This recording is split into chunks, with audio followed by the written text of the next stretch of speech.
नमस्कार बच्चों, सभी को जोहार। तो चलिए, आज का जो क्लास है वो आप सबों का जो ज्वालामुखी से संबंधित है, जो कि आपको विभिन्न सारे एग्जामों में इससे क्वेश्चन आपको देखने को मिलेगा।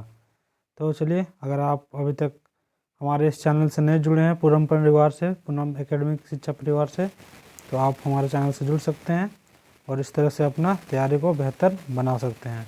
तो आज हम लोग देखने वाले हैं कि ज्वालामुखी जो होती है उनसे अंतर्गत जो विभिन्न सारे क्वेश्चन जो पूछे जाते हैं विभिन्न एग्जामों में, उनसे उसको आज हम लोग देखने वाले हैं। तो जैसे कि ये एग्ज़ाम किन के लिए है, तो ये एग्ज़ाम है जेट यानी झारखंड जेट के लिए, या फिर आप यूजीसी नेट ज्योग्राफी है पेपर 2 तो उसके लिए आपका है, या फिर आप जेटेट का तैयारी करते हैं,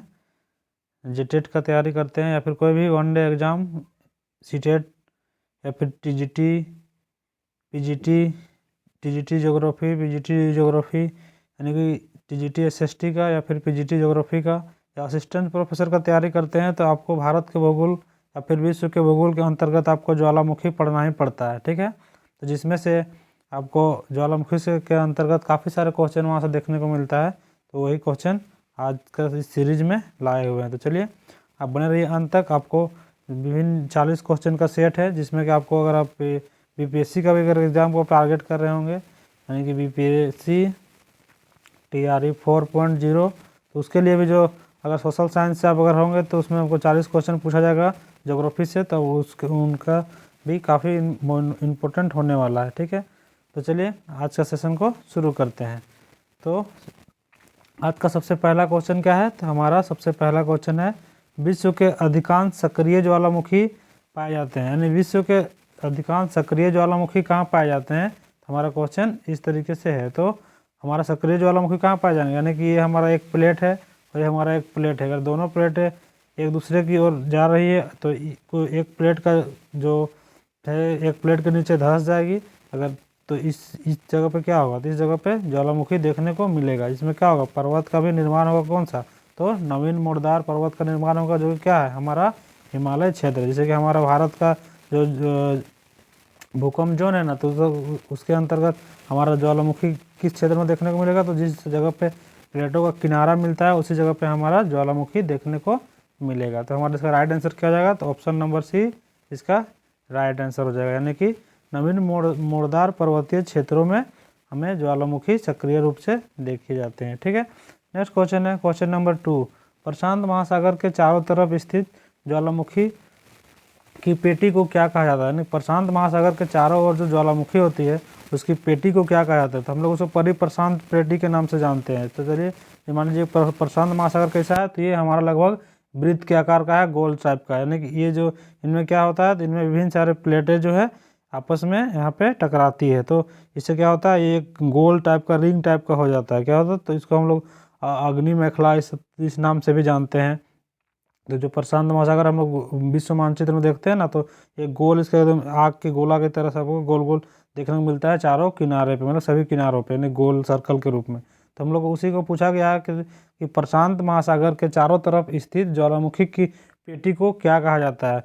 तो भी हम पहले को एक वर्ल्ड मैप पर बना कर आपको दिखाते हैं। अगर ये मान लीजिए मेरा इधर क्या है, एशिया है, क्या है, तो हमारा इधर एशिया है, बाकी इस ओर हमारा क्या है, इस ओर मेरा अमेरिका है, क्या है, नॉर्थ अमेरिका है और साउथ अमेरिका है। तो बीच में क्या बच गया यहाँ पे, तो बीच में मेरा क्या बच गया, तो ये मेरा बच गया आपका जाके प्रशांत महासागर। तो ये आपको जो हरा हरा दिख रहा है ना यहाँ से यहाँ तक, इसी को हम लोग अग्नि मेखला के नाम से जानते हैं, जहाँ पे बहुत ज़्यादा ज्वालामुखी फटता है, जो कि इस टाइप पे जापान हो गया, इस टाइप फिलीपींस हो गया, इस साइड पे उत्तरी अमेरिका का तट हो गया, बाकी नीचे पे इस इधर को आप देखिएगा तो इधर पे आपका जो न्यूजीलैंड वगैरह है, इधर को भी काफ़ी ज़्यादा ज्वालामुखी देखने को मिलता है। तो इससे हम लोग क्या कहते हैं, तो इसे हम लोग अग्नि श्रृंखला के नाम से जानते हैं, यानी कि इसका राइट आंसर क्या हो जाएगा, तो ऑप्शन नंबर सी इसका करेक्ट आंसर हो जाएगा।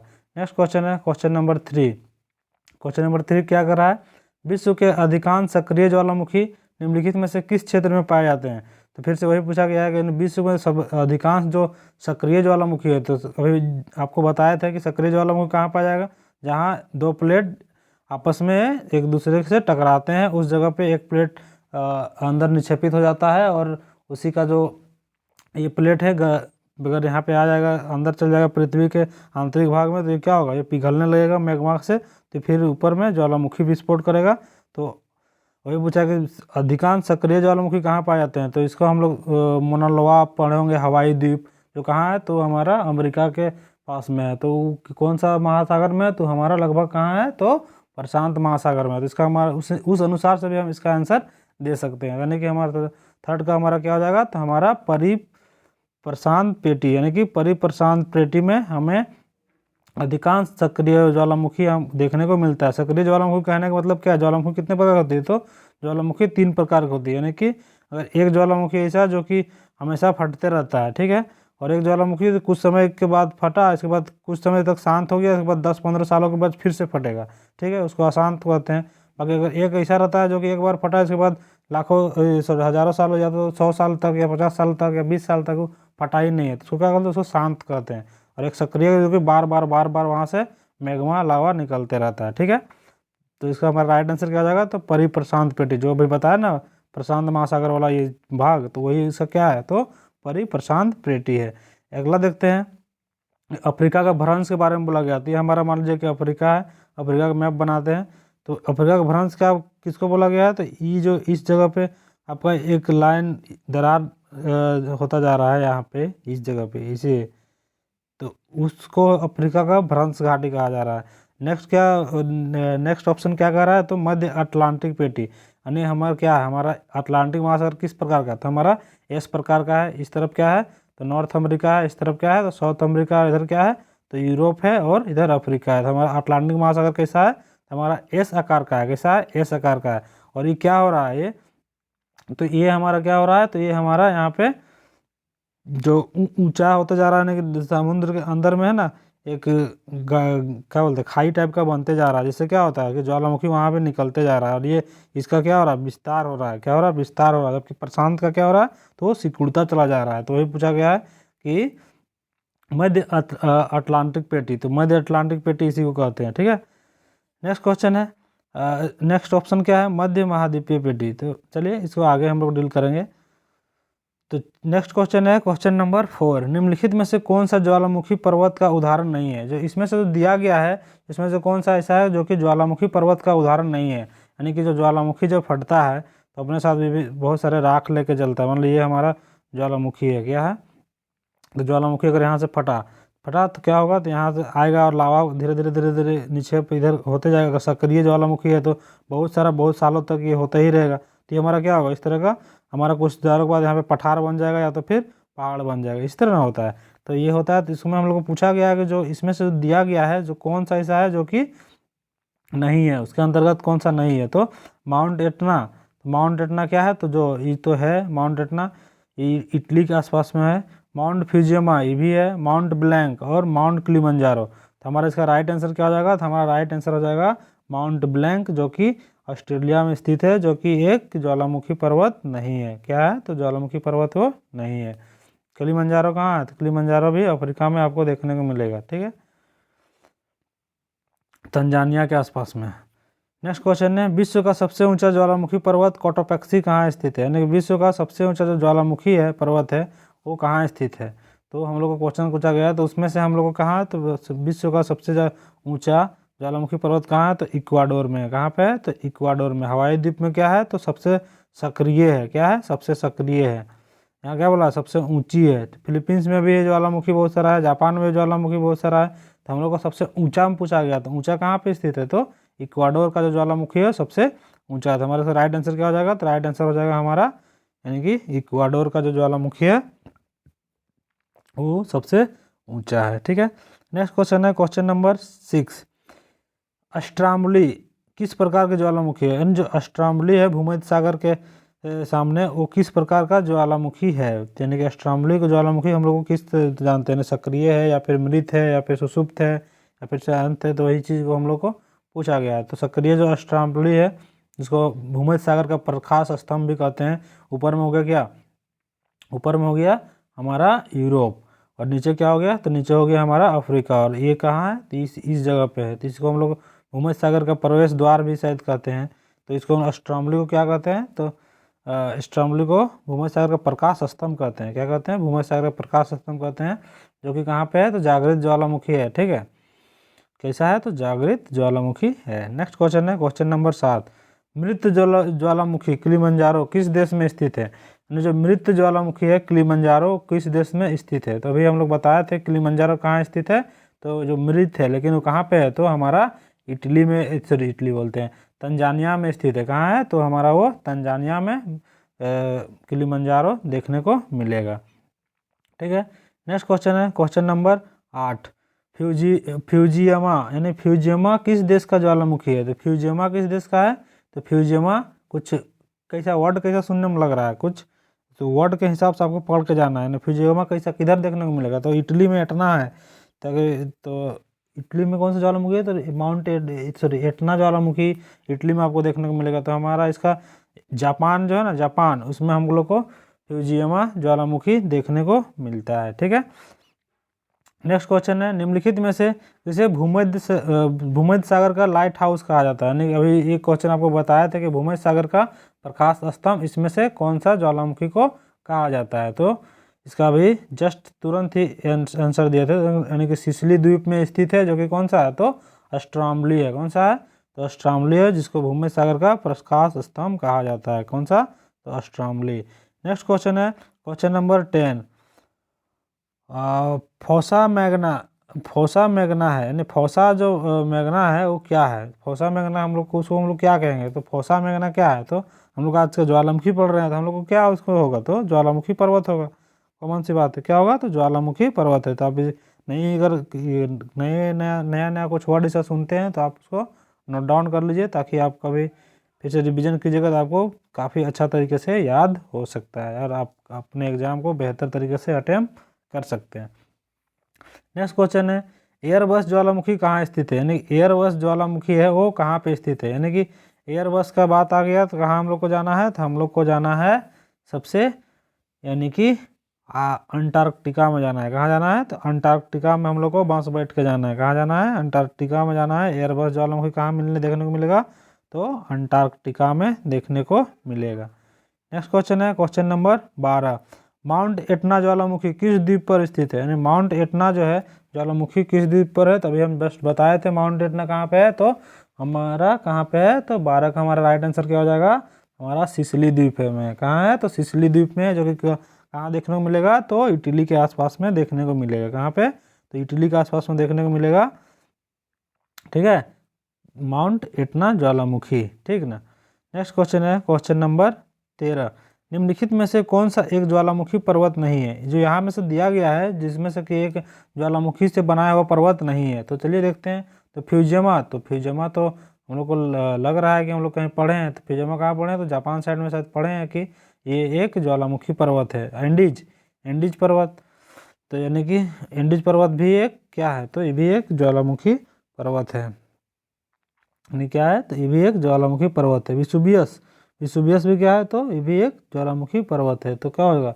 वासजेस क्या है? तो वासजेज है, जो वो क्या है? वो हमारा ज्वालामुखी पर्वत नहीं है। ठीक है, नेक्स्ट क्वेश्चन है क्वेश्चन नंबर 14। विसुवियस ज्वालामुखी किस देश में स्थित है? अभी क्या पूछा गया है कि विसुवियस जो ज्वालामुखी है हमारा कौन सा देश में स्थित देखने को मिलेगा? तो विसुवियस कहाँ मिलेगा? तो हमारा इटली में देखने को मिलेगा। कहाँ पे? तो इटली देश में विसुवियस ज्वालामुखी देखने को मिलेगा। नेक्स्ट क्वेश्चन है मोनालोवा उदाहरण है, यानी मोनालोवा किसका उदाहरण है? तो मोनालोवा का अभी जस्ट बताया थे। मोनालोवा क्या है? तो हमारा सबसे ऐसा है, तो 15 का राइट आंसर क्या होगा? सक्रिय ज्वालामुखी है। यानी मोनालोवा क्या है? तो सक्रिय ज्वालामुखी है, सबसे ज़्यादा विस्फोट करता है। ठीक है, नेक्स्ट क्वेश्चन है क्वेश्चन नंबर 16। क्राकाटोआ यानी क्राकाटोआ ज्वालामुखी निम्नलिखित में से किस द्वीप पर स्थित है? जो क्राकाटोआ ज्वालामुखी है वो हमें कहाँ देखने को मिलेगा? यानी कि क्राकाटोआ से आपको याद रखना है कि इंडोनेशिया। कहाँ से? तो इंडोनेशिया में आपको क्राकाटोआ ज्वालामुखी देखने को मिलेगा। ठीक है, इसका राइट आंसर हो जाएगा option number C, Indonesia. Next question है क्वेश्चन नंबर 17। निम्नलिखित में से कौन सा युग्म सुमेलित नहीं है? यानी यहाँ जो दिया गया है उसमें से कौन सा मिलान सही नहीं है वो बोला गया है। तभी हम लोग पढ़े थे, क्या पढ़े थे? तो हम लोग पढ़े थे कि एटना क्या है? इटली में। ये तो हम लोग को सही लग रहा है 17 का 1।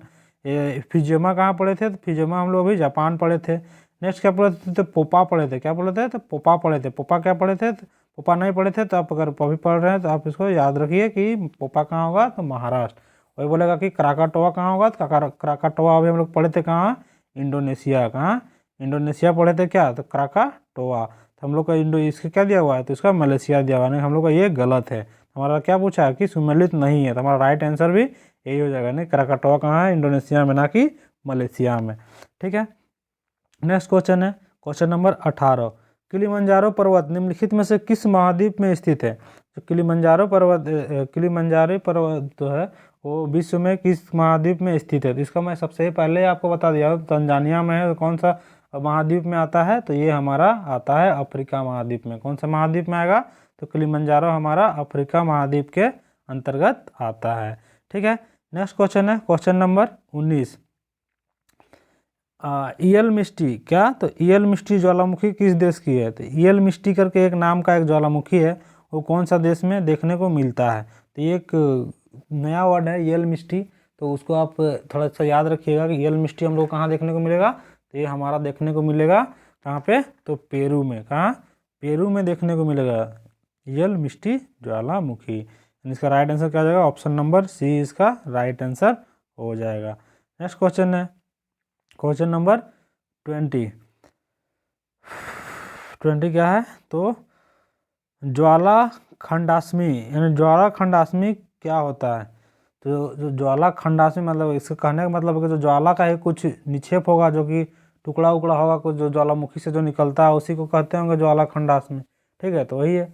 तो हम लोग को इसमें ऑप्शन है तप्त सेल के टुकड़े और लावा स्तर, निराविशी मैस और भाप विस्फोट। तो हम लोग इसमें क्या होगा? तो हम लोग का तप्त सेल के टुकड़े और लावा, यानी कि ज्वाला खंडाश्मी क्या है? तो हमारा तप्त सेल के टुकड़े और लावा इसका राइट आंसर हो जाएगा। नेक्स्ट क्वेश्चन है क्वेश्चन नंबर 21। फिलीपींस में कौन सा ज्वालामुखी लगभग 6 शताब्दियों तक सुप्त रहने के बाद फट गया? मतलब कि जो फिलीपींस का एक ज्वालामुखी है जो कि 6 शताब्दी तक शांत था, इसके बाद क्या हुआ? अचानक से फट गया।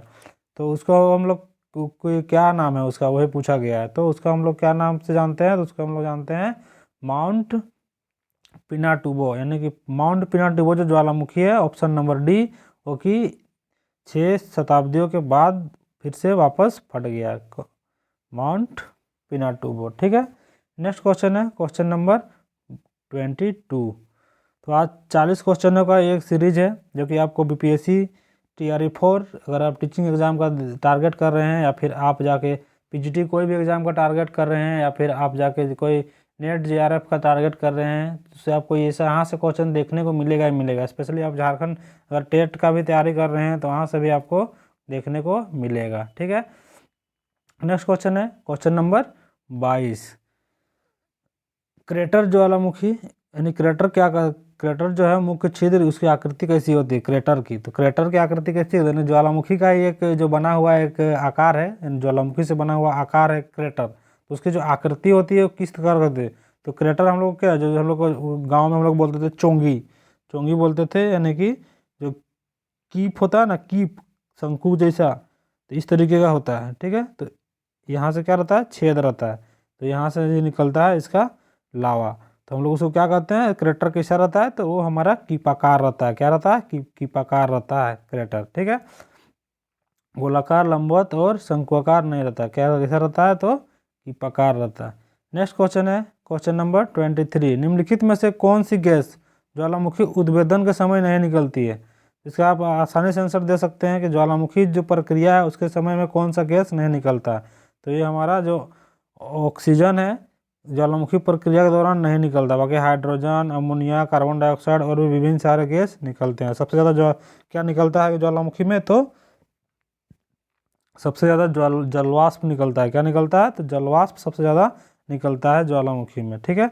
नेक्स्ट क्वेश्चन है क्वेश्चन नंबर 20। ज्वालामुखी के उद्गार के समय निकलने वाले गैस में जलवाष्प की मात्रा कितनी होती है? यानी कि जो अभी वही पूछा कि सबसे ज़्यादा क्या निकलता है? तो ज्वालामुखी में तो जलवाष्प। तो जलवाष्प की जो है मात्रा पूछा गया है, यानी कि कितनी प्रतिशत मात्रा में ज्वालामुखी जलवाष्प निकलती है? तो उसमें से हमें सबसे अधिक में जाना है, तो सबसे अधिक क्या हो जाएगा, तो 80 से 90%, कितना, तो 80 से 90% जो है ज्वालामुखी से क्या निकलता है, तो जलवाष्प निकलता है। ठीक है, नेक्स्ट क्वेश्चन है, विश्व का सर्वाधिक ज्वालामुखी वाला क्षेत्र कौन सा है। तो अभी जस्ट इसका आंसर अभी बताया था कुछ देर पहले। तो क्या हो जाएगा, विश्व का सर्वाधिक ज्वालामुखी वाला क्षेत्र कौन सा है, तो हम लोग को जाना है सबसे पहले प्रशांत महासागर में। तो प्रशांत महासागर में भी देखना है कि किसमें, यानी कि फिलीपींस भी किसमें है, तो प्रशांत महासागर में ही है। जापान द्वीप किसमें है, तो इसमें भी प्रशांत, इंडोनेशिया भी उसी में है, या फिर पश्चिमी द्वीप समूह। तो हम लोग को इसमें से आंसर में जाना है कि हम लोग को प्रशांत का ही सब कुछ दे दिया है, तो इसमें से हम लोग को क्या आंसर हो जाएगा, तो उसमें से हम लोग का आंसर हो जाएगा फिलीपींस जो द्वीप है उस समूह, उसमें सर्वाधिक ज्वालामुखी वाला क्षेत्र है, किसमें है, तो फिलीपींस में। फिलीपींस कहाँ जगह है, तो ये है हमारा एशिया, इधर है जापान, ये है चीन, और इस जगह पे है, इधर है ऑस्ट्रेलिया। तो ऊपर में, उससे ऊपर में यहाँ पे जो है ना, ये जो ब्लू वाला ये क्या है, ये फिलीपींस है। तो इसी आसपास में हमारा सबसे ज़्यादा ज्वालामुखी वाला क्षेत्र है। ठीक है, नेक्स्ट क्वेश्चन है क्वेश्चन नंबर 26, निम्न में से कौन सुमेलित नहीं है। जो यहाँ दिया गया है उसमें से कौन सा सुमेलित नहीं है, तो शांत ज्वालामुखी, तो क्या देवबंद क्या है, शांत ज्वालामुखी है कि नहीं है, तो वही चीज़ पूछा गया है। तो चलिए ये है। जबकि क्या है, जागृत ज्वालामुखी स्ट्राम्बली, तो हम लोग देखे थे कि भूमध्य सागर का प्रकाश स्तंभ किसे कहते हैं, तो स्ट्राम्बली ज्वालामुखी को ही कहते हैं। नेक्स्ट क्या बोला गया है, तो प्रसुप्त ज्वालामुखी किसे कहते हैं, तो क्राकाटोआ, जो कहाँ मिलता है हम लोग को, इंडोनेशिया में देखने को मिलता है। नेक्स्ट क्वेश्चन है एटना कहाँ देखने को मिला था, तो इटली में देखने को मिला था, जो कि क्या था, तो सक्रिय था। जबकि यहाँ क्या बोला गया है, तो निष्क्रिय ज्वालामुखी बोला गया है। तो हम लोग को इसका राइट आंसर क्या हो जाएगा, यानी कि 26 का जो डी है वो गलत दिया गया है, यानी कि 26 का डी हमारा सक्रिय है, ना कि निष्क्रिय है। तो हमारा यही मेरा आंसर हो जाएगा। नेक्स्ट क्वेश्चन है क्वेश्चन नंबर 27, स्ट्राम्बली ज्वालामुखी कहाँ स्थित है। तो इसका भी ये क्वेश्चन घुमा फिरा के कितना बार आ गया, लगभग 4-5 बार आ गया। तो वही आपको देना है कि स्ट्राम्बली ज्वालामुखी है कहाँ पे, तो हवाई द्वीप में होगा, नहीं, हवाई द्वीप में तो मोना लोआ है। तो क्या होगा, लक्षद्वीप में होगा, तो नहीं, लक्षद्वीप में भी तो नहीं है। तो क्या होगा, लिपारी द्वीप में होगा। तो लग तो रहा है कि लिपारी द्वीप में होगा, तो लग नहीं रहा है, बल्कि यही हमारा राइट आंसर है। क्या है, तो ये हमारा राइट आंसर है, यानी कि लिपारी द्वीप में हमारा स्ट्राम्बली ज्वालामुखी है, जो कि भूमध्य सागर का प्रकाश स्तंभ कहते हैं। ठीक है, नेक्स्ट क्वेश्चन है, निम्नलिखित में से कौन सा विश्व का सबसे ऊंचा ज्वालामुखी पर्वत है। यानी जो यहाँ दिया गया है उसमें से जो विश्व का सबसे ऊंचा ज्वालामुखी पर्वत कौन सा है, वही दिया गया है। तो हम लोग ऑप्शन देखते हैं क्या है, तो ऑप्शन में हम देखते हैं कि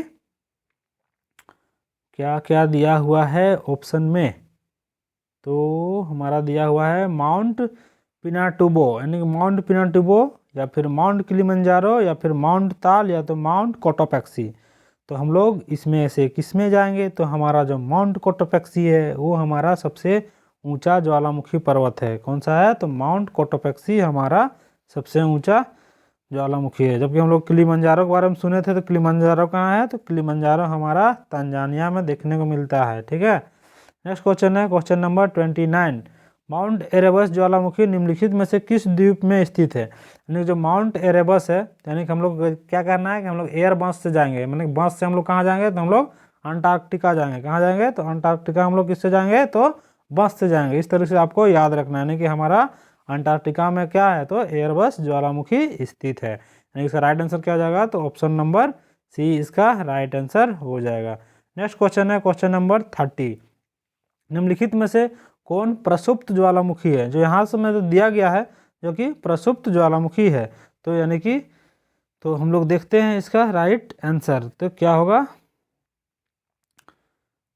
इसका थोड़ा ऑप्शन इधर उधर हो गया, तो चलिए मोना लोआ, ये तो हमारा पूरा एकदम भड़कता हुआ है, स्ट्राम्बली भी भड़कता हुआ है। तो क्या होगा, ये एटना, इटली का माउंट एटना, ये भी बहुत ज़्यादा भड़कता हुआ है। तो हमारा बचा क्या, तो क्राकाटोआ, यानी कि इसको ऑप्शन नंबर सी कीजिए और इसको ऑप्शन नंबर डी कीजिए। नहीं, ये मानिए ऑप्शन सी और इसको मानिए ऑप्शन डी। हमारा क्या हो जाएगा इसमें, तो हमारा क्राकाटोआ है वो कहाँ हम लोग को देखने को मिलेगा, हम लोग को इंडोनेशिया के आसपास देखने को मिलेगा, जो कि इंडोनेशिया के आसपास देखने को मिलेगा, जो कि प्रसुप्त ज्वालामुखी है।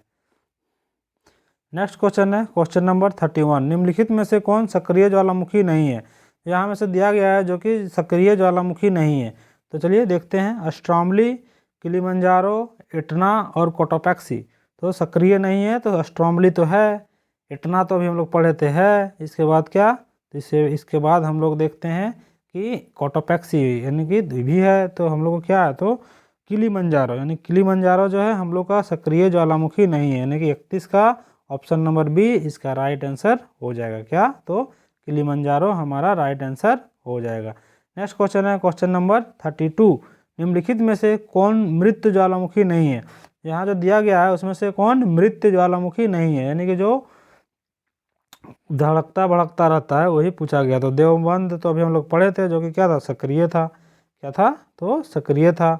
वही हम लोग देखते हैं कि मोना लोआ क्या बोला है, मृत नहीं है ना, तो मृत नहीं, चिम्बराजो या फिर को सुल्तान, देवबंद मृत नहीं है, ज्वालामुखी नहीं है, मृत ज्वालामुखी नहीं है। तो इसमें हम लोग का आंसर हो जाएगा मोनालोआ। मोनालोआ क्या है कि सबसे ज़्यादा सक्रिय है, जो हम लोग का मृत नहीं है में पूछा गया ना, तो वही हम लोग को जाना है कि सक्रिय ऑप्शन का अकॉर्डिंग जाना है। तो मोनालोआ दिया गया है, तो ये क्या है, कहाँ है, तो हमारा हवाई द्वीप में है, जो कि किसके अंतर्गत आता है, तो अमेरिका के अंतर्गत आता है, जो कि काफ़ी ज़्यादा सक्रिय है। ठीक है, नेक्स्ट है वह 1000 धुआओं की घाटी। अच्छा, 10,000 धुआओं की घाटी, इस तरह का कुछ होगा क्वेश्चन। ठीक है, यहाँ ऑप्शन मिस्टेक है। चलिए, 1000 धुआओं की घाटी अगर मानते हैं इसे हम लोग, ये वैली ऑफ द स्मोक्स कहाँ पाई जाती है, 1000 धुआओं की घाटी कहाँ पाई जाती है, इसको हम लोग देखते हैं।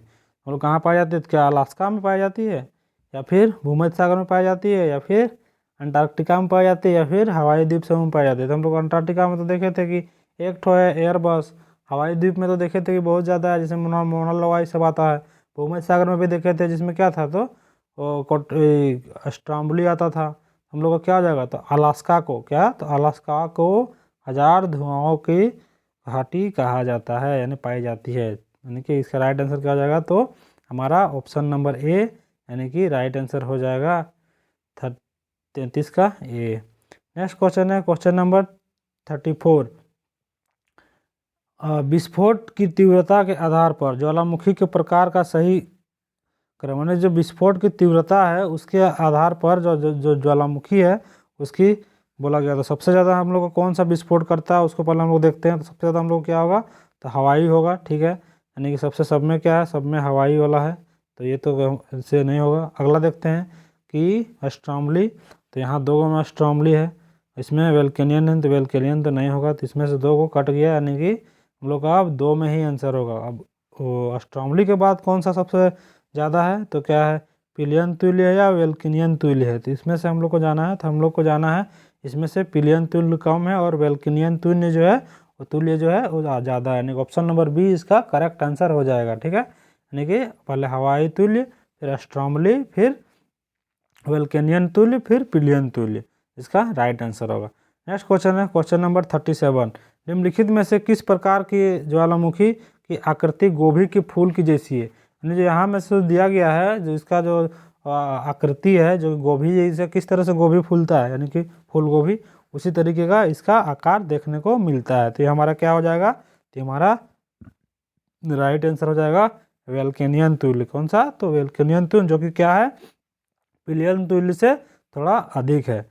और हवाई, इसमें अगर फिर से हम इसका क्रम अगर एक बार देखते हैं, तो ये क्या हो जाएगा, अगर सबसे ज़्यादा में, तो हमारा हवाई तुल्य क्या आ जाएगा, 1 आएगा, स्ट्रॉम्बली 2 आएगा, 3 आ जाएगा ऊपर 1 नंबर का, और ये आ जाएगा 4। तो इस तरीके से हम इसको बार बार रिवीजन करने से, बार बार देखने से हम कभी भी आसानी से आंसर दे सकते हैं।